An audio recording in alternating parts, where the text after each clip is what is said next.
All right, now we are discussing our today's complete topic, which is the vaccine economy, and we are looking at all the possible linkages when the vaccination will start. How will each individual components of the supply chain would benefit?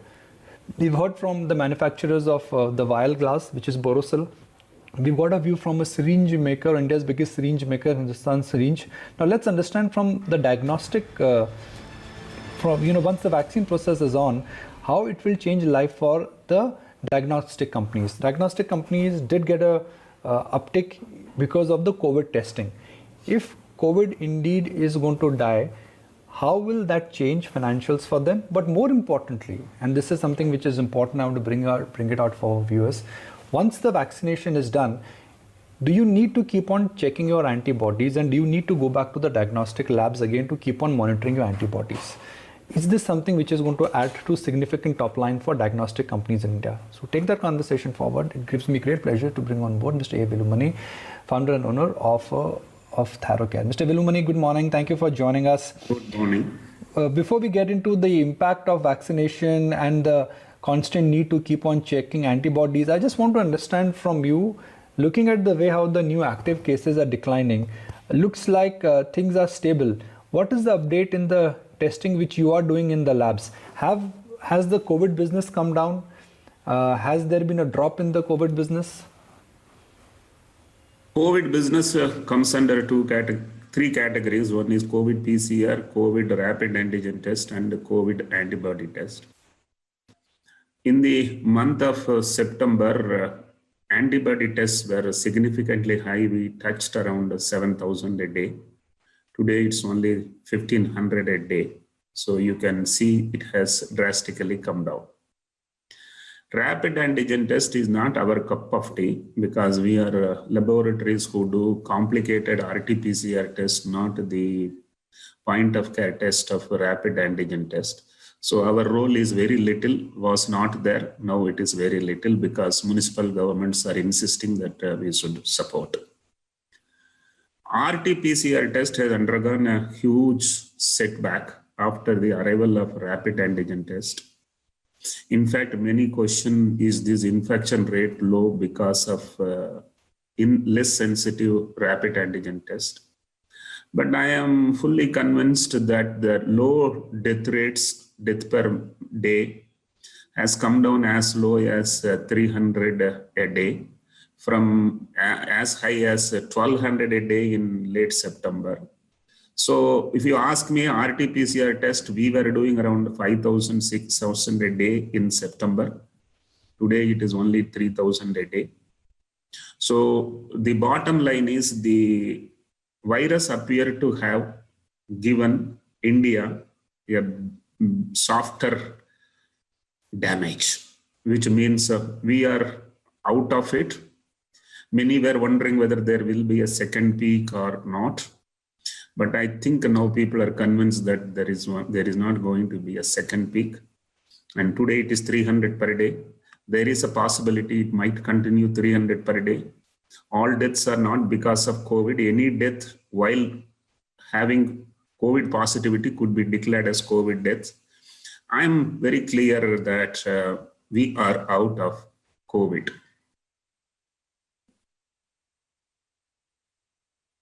We heard that's an endorsement coming from somebody who has access to data and somebody who understands, how the entire COVID cycle is moving. My next question is that the vaccination process is about to start soon. What we understand is that it is going to be in two dosage process where there could be a gap of 45 to about 60 days between the first shot and the second shot. In between, the antibodies would develop. Do you see this as antibody testing as a big business for diagnostic firms? Because everybody would want to know whether they've developed antibody after the vaccine shot or not. In my personal opinion, as a scientist, Velumani, one dose should suffice because vaccination itself prepares for the virus to come. If virus comes, it will boost the antibody. But I do agree, if you have got a second dose, you are more safe because what virus will do to you when it comes, you already got it done by sensitizing it second time.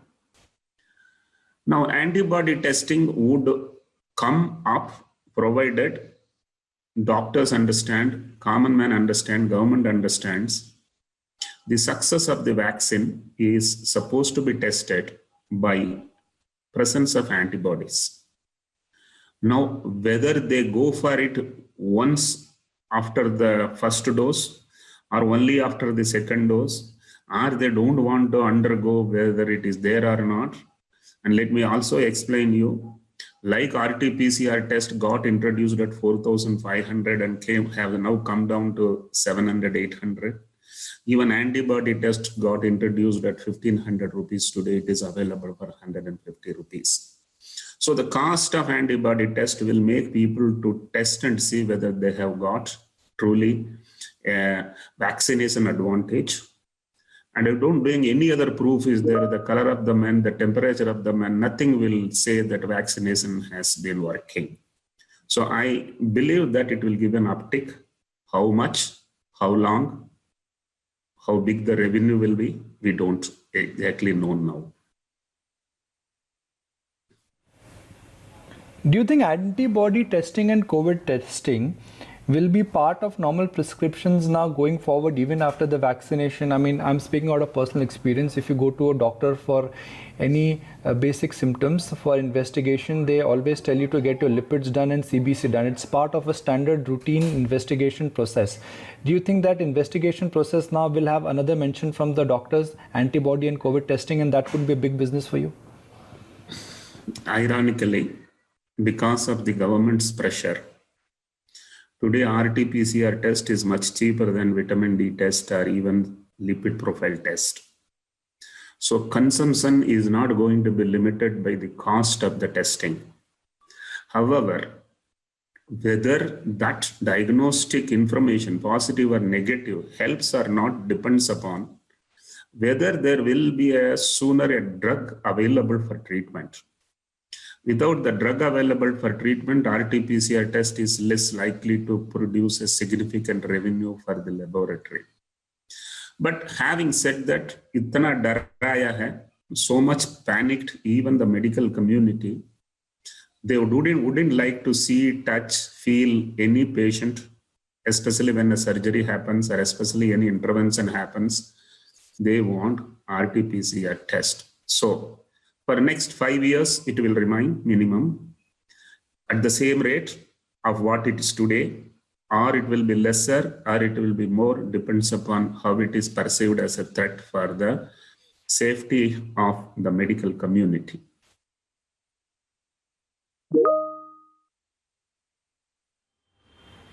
Sure.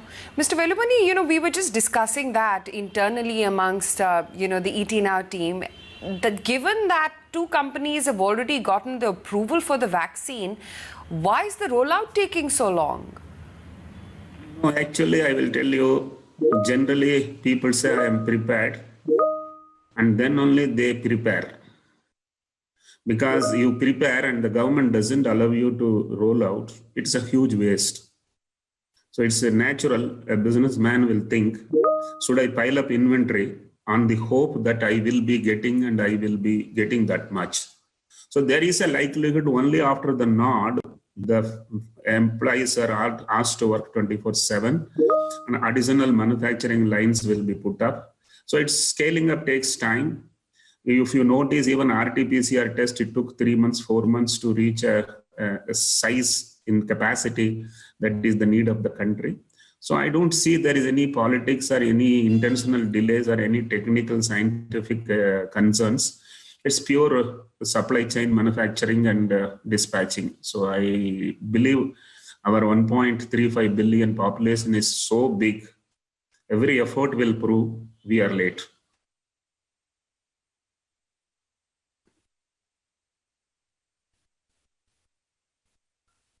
Mani, thank you very much.